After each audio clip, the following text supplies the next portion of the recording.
Aujourd'hui, nous faisons mémoire de la femme pécheresse qui est venue alors que le Christ était invité, s'invitait peut-être dans cette maison où se tenait un lépreux, donc il n'a pas peur d'aller dans les maisons impures, va-t-on dire.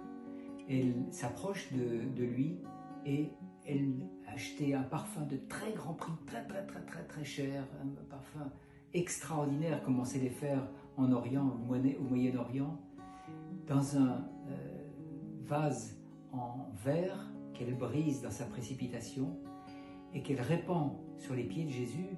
On sait qu'on accueillait les hôtes dans cette époque-là en faisant des ablutions, c'est-à-dire en leur lavant les pieds, ils se lavent les mains, le visage. Mais là, ce n'est pas de l'eau, c'est comme hier, tu te souviens, c'était l'huile des vierges sages et qui manquait aux vierges folles. Aujourd'hui, ce n'est pas de l'huile, c'est encore mieux, c'est de l'huile parfumée, c'est ce parfum de grand prix qu'elle répand et qu'elle essuie comment? Avec ses cheveux.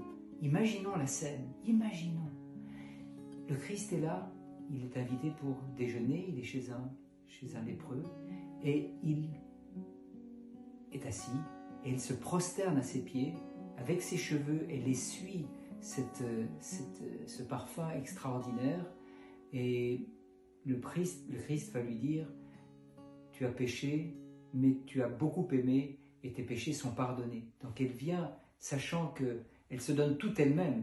Dans ce parfum, c'est peut-être tout ce qu'elle a gagné, tout son argent qu'elle dépense, et donc toute elle-même. Et ses cheveux, bien ça représente toute sa personne, toute sa conscience aussi, toute son intelligence.